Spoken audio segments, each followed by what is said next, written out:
Oh, he knows better. The color in the water is only the setting sun spilling its crimson stain onto the wide lap of the bay. The bubbles are simply the boat's wake. Santi tests his grasp of materia medica, recently acquired at the college in Charleston. He'll need it tonight. He sails alone. His boatman said he'd rather haul muck from the marsh than ferry his master to that she cut-down place. Says he would prefer that himself, sinking thigh-deep into the black steam, risking the flesh of his feet to razor-bladed oyster shells. Instead, he must report for duty on Medicine Island, where Negro females were sent to be repaired. Santi looks back from whence he's come to the island of St. Helena, where his house is hidden behind a scrim of scrub oaks and myrtle and yaw pine. But visible above that tangle is a cloud of white blossoms. In April, his orange grove is in full bloom, and soon new fruit will join the fruit left on the trees from January's harvest. He catches the scent. What happened? My computer's gone off funny. Oh, there it goes. Sorry about that. I've never done this before, read off the screen, but I had no choice. He catches the scent even from this distance. It's as heady as the ether or chloroform of the college's surgery theater. Far more pleasant, brisk, instead of sickly sweet. Dead ahead is Medicine Island, not a large body of land like St. Helena, but a stubborn heap of earth, its edges melting into the bay.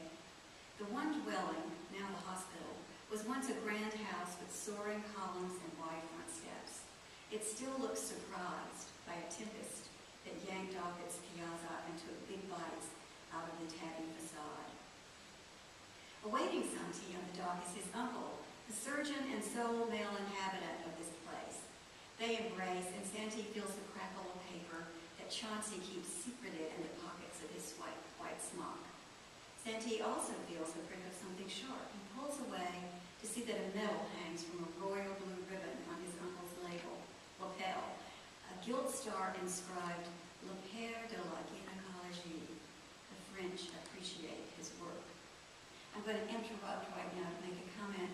I did start writing this a lot more about female medicine in the 19th century than it's turned out to be, but it was a very convenient way to begin because when people would come up to me at a party and ask me what my novel was about, I'd say 19th century gynecology, and they'd go, oh, could I get you another drink? It's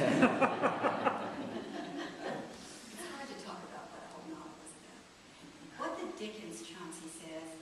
Out on the bay, an apparition has floated into view, a quartet of bateaux tied bow to stern, oars sticking out to port and starboard like the legs of a centipede. In the boat of the lead boat is Santi's brother, Arch, under his madder red umbrella. Close at his side is cousin Tom B., so called to avoid confusion with another cousin, Tom C., all of them Frips. At Arch's feet is coiled a giant beehive of hemp rope, topped by a jumble of harpoons. Devil fishing, Chauncey says, in April. It's a rogue, Santi says. It shattered Arch's water fence. The bateaux row hard for the bay gull this side of Hilton Head, and Arch pumps his umbrella up and down, hello and goodbye. He suffers from sweat rash, and cousin Tom B., a physician who won't touch patients but will offer advice, told Arch to stay away from the sun and to eat only fresh game, any game, even bear. And tonight with luck, he'll have 3 tons of devilfish. You'll miss the fun, Chauncey says. Did they even invite you? No. Well, they'll see you in a better light now. Doctoring does that, even if you're a terrible doctor like Tom B. Santi follows Chauncey over the board that now serves as a front step and into the hospital, where curtained doorways lead to the inmates' ward on one side and the surgery on the other. Santi lifts a handkerchief to his face but finds he doesn't need it.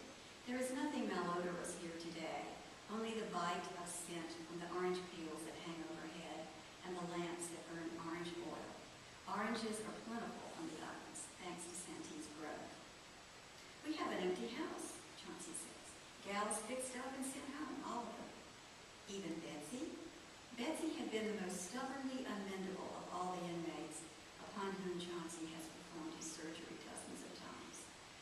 Obstetric fistulas are hard to mend, the sutures refusing to hold in the moist and fragile environment of female tissue. So far, Santee has been allowed only to watch. He's practiced at home on oranges, slicing through peel, lifting away the pith without rupturing the tender flesh beneath, and then, like a mad seamstress, suturing the rip of the skin back up. Betsy is healed, Chauncey says. First to jump into the boat. Are you disappointed? Chauncey ushers Santee into the surgery which was once the dining room. Santee often ate here when he was younger before the tempest hit while Rachel was still alive. Come see, Chauncey says now, opening the drawer of what once had been a sideboard. I have a new trick up my sleeve. What now? One night at this table, Chauncey asked Aunt Rachel for 2 spoons, and the next thing Santee knew, his uncle was famous. He'd invented the duck-bill speculum. And that's really true. The table is still covered in white linen as if for dining. The padding beneath that once coddled china plates now makes surgeries more endurable to an inmate's bones. At one end, Aunt Rachel's wine decanter remains, used now to hold Chauncey's miracle water, which is in fact nothing more than orange and bergamot cologne for the inmates to inhale. Chauncey despises anesthesia, either chloroform or ether. These chemicals, he says, depress the action of the heart. The miracle water appears to work